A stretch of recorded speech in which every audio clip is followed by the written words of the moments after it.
பாப்பா வேறு லெவல் போராட்டமாக இருந்தது. ஸோ ஹாய்மா ஹாய். அதெல்லாம் தாண்டி நம்ம கட்சிக்கு எவ்வளோ சப்போர்ட், எவ்வளோ ஒர்க் இந்த இளைஞர்கள் பண்ணாங்க. எலெக்ஷன் அப்போது டிவிகேக்கு ஒர்க் பண்ண அனைத்து இளைஞர்களுக்கும் இந்த நேரத்தில் என்னோட மனமார்ந்த நன்றியை நான் தெரிவிச்சுக்கொள்கிறேன். ரொம்ப ரொம்ப ரொம்ப நன்றி. நீங்கள் ஒர்க் பண்ணதெல்லாம் நான் ஒரு ஏரியாலையும் பார்த்தேன். ரொம்ப சந்தோஷமாக இருந்தது. எந்த ஒரு எதிர்பார்ப்பும் இல்லாமல் எல்லாருமே ஒரு பெரிய லெவலில் ஒர்க் பண்ணாங்க. ஸோ வெறும் சப்போர்ட் மட்டும் பண்ணாமல் இளைஞர்கள் வந்து அரசியல்னா என்ன, கூட்டணினா என்னன்னு எல்லாத்தையும் தெரிஞ்சுக்கிட்டாங்க. அதோடு நிறுத்தாமல் ஒரு படி மேலே போய் இன்றைக்கி சட்டசபையில் என்ன நடக்குதுன்னு வரைக்கும் எல்லாம் கவனிச்சிட்டு இருக்காங்க. ஸோ இதெல்லாம் யாரால்? நம்ம தமிழக முதல்வர் மாண்புமிகு திரு சி ஜோசப் விஜயன் அவர்னால தான். அதில் நோ டவுட் அபவுட் தட். அப்புறம் அடுத்த 5 வருஷத்துக்கு நீங்கள் என்ன பண்ணாலும் நாங்கள் உங்களை எதிர்த்து தான் நிற்போம் அப்படின்னு நினைக்கிற எல்லா கட்சிக்கும் நான் ஒரு விஷயம் சொல்லணும்னு ஆசைப்பட்றேன். விஜயனோட நல்ல பழக்கத்தில் வந்து அவர் டைமை கீப் அப் பண்ணுவார், பஞ்சுவாலிட்டி. இப்போ ஷூட்டிங்க்கு காலைல 8:30 மணிக்கு ஷூட்டிங்க்கு வாங்கன்னு சொன்னால் அவரோட கார் ஷூட்டிங் செட்டுள்ள வரும்போதே யாரும் வாட்ச் பார்க்காம சொல்லுவாங்க டைம் இப்போ 8:30 ஆயிடுச்சு அப்படின்ட்டு. அந்தளவுக்கு ஒரு பஞ்சுவாலிட்டி. கூட சேர்ந்து ஒர்க் பண்ண எனக்கெல்லாம் அது ரொம்ப நல்லா தெரியும். ஸோ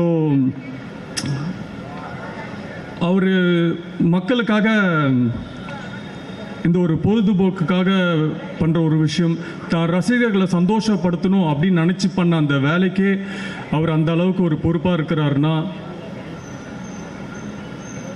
இன்னைக்கு ஒரு ஸ்டேட்டே அவரோட பாதையில் போகணும். நம்மளை நம்பி நமக்கு ஓட்டு போட்டு நம்மளை இந்த இடத்த கொடுத்துருக்காங்கன்னு நினச்சிட்டு இருக்க அவர் கண்டிப்பாக இந்த பொறுப்பான வேலையை ரொம்ப அழகாக பண்ணுவார். ஸோ அதனால் திரும்ப திரும்ப எல்லோரும் எதிர்த்து இருக்கணும்னு சொல்லிட்டு அது ஒரு வேலையாக பண்ணாதீங்கன்னு ரொம்ப கேட்டுக்கிறேன். மாற்றம் தேவை, மாற்றம் தேவைன்னு சொல்லி இந்த ஒரு மாற்றம் அப்படின்ற ஒரு விஷயத்துக்காக மக்களாக நீங்கள் வந்து தமிழ்நாட்டில் எனக்கு ஒரு பெரிய மாற்றத்தை உருவாக்கிட்டீங்க. ரொம்ப நாளுக்கு அப்புறம், ரொம்ப வருஷத்துக்கு அப்புறம் இந்த மாற்றம் வந்திருக்கு. எலெக்ஷன் முன்னாடி எப்படி விசில் சின்னத்துக்கு ஓட்டு போட்டு ஜெயிக்க வச்சிங்களோ அதே மாதிரி இப்போவும் அதே சப்போர்ட்டில் தமிழக வெற்றி கழகத்தோட ஆட்சிக்கும் நீங்கள் சப்போர்ட் பண்ணிகிட்ருக்கீங்க. ஸோ அண்ணன் கேட்ட மாதிரி இன்னும் கொஞ்ச நாள் டைம் கொடுங்க. எல்லாமே நல்ல விஷயங்களை பண்ணுவார். இப்போ பண்ணிட்டு தான் இருக்கிறாரு. ஆல்ரெடி மக்களுக்கு தேவையான எல்லா நல்ல விஷயங்களும் பண்ணிட்டு தான் இருக்கிறாரு. இப்போ ரீசெண்டாக 717 டாஸ்மாகில் க்ளோஸ் பண்ணதும் சரி, உமன் சேஃப்டி சிங்கப்பெண் அதிரடி படைன்னு ஒரு டீமை லான்ச் பண்ணதும் சரி, அப்புறம் மேடம் ஜெயலலிதா மேடம் நம்மளுக்கு கொடுத்த 100 யூனிட் கரண்ட் இப்போ 200 யூனிட் கரண்ட்டாக இலவசமாக பண்ணியிருக்காரு. ஸோ இந்த மாதிரி நிறைய விஷயங்களை நம்ம அண்ணன் தளபதி என்ன பண்ணிட்டு தான் இருப்பார்.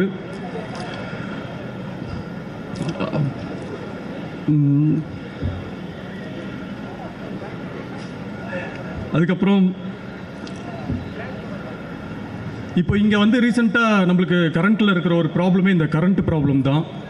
அதுவும் மற்ற குட்டி குட்டி சின்ன சின்ன ப்ராப்ளம்லாம் கூட இன்னும் கூடிய சீக்கிரத்துலேயே நடந்துடும். அப்புறம் அண்ணன் சொன்ன மாதிரி அவர் கொடுத்த அந்த வாக்குறுதி வந்து கூடிய சீக்கிரத்தில் உங்கள் வீட்டுக்கு உங்களை தேடி எல்லாமே வந்து சேரும். அதில் எந்த மாற்றமும் இல்லை.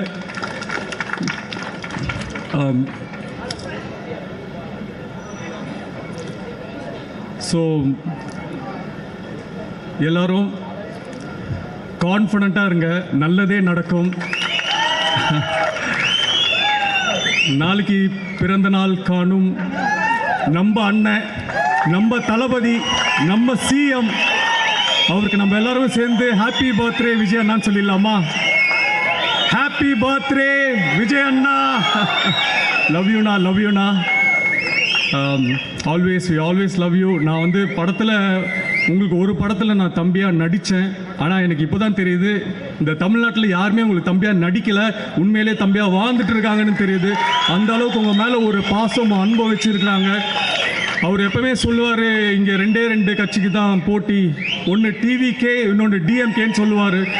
மக்கள் அவர் மேலே வச்சுருக்க அன்பை பார்க்கும்போது ஃப்யூச்சர்லலாம் இந்த போட்டி இருக்குமான்னு தெரில, வெறும் டிவிகே தான் இருக்குமோ அப்படின்ற ஒரு நம்பிக்கைலாம் வருது.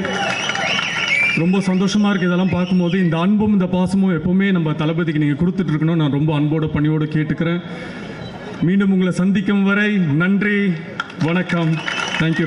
இந்த ஆப்பர்ச்சுனிட்டியை கொடுத்த நம்ம மேடம் கீர்த்தனா மேடம்க்கு ரொம்ப ரொம்ப தேங்க்யூ.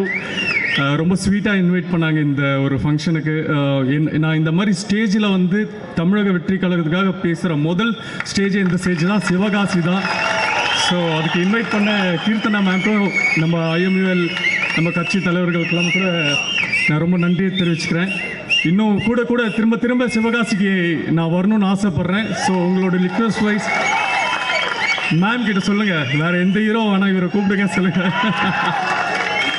அப்புறம் ஃபஸ்ட் நான் பேசும்போது சொன்னார், இந்த மாதிரி மேம் வந்து ஒரு பிரச்சாரம் பண்ணும்போது ஒரு நடிகர் வந்து அதனால் அவர் அலோவ் பண்ணல, இப்போ இன்றைக்கி ஒரு நடிகர் கூடயே வந்திருக்காங்கன்ட்டு. நான் சத்தியமாக இங்கே நடிகனாக வரல, நம்ம தளபதியோட தம்பியாக மட்டும்தான் வந்திருக்கேன். நான் மக்களை எப்போவுமே பார்க்கும்போது தளபதி தம்பி தான், நடிகன்லாம் இல்லை. நீங்கள் படத்தில் ஸ்க்ரீனில் பார்க்கும்போது தான் நடிகன், மற்றபடி நான் உங்களோட அண்ணன், உங்கள் தம்பி, இதோ ஜெய் மாமா அந்த மாதிரி தான். ஸோ இதே சப்போர்ட்டும் இதே ஒரு நல்ல நம்பிக்கையோடு எப்போவுமே இருங்க. உங்களுக்கு எல்லாமே நல்லதே நடக்கும். நாங்கள் அப்போ சொன்னதான் இப்பயும் சொல்லுவோம், இப்போ சொன்னதான் எப்பயும் சொல்லுவோம், அதை தான் செய்வோம். ஸோ அதனால் நம்பிக்கையோட சந்தோஷமாக இருங்க. எந்த குறையாக இருந்தாலும் அதை தீர்த்து வச்சலாம். நன்றி நன்றி நன்றி. Thank you so much. தேங்க்யூ.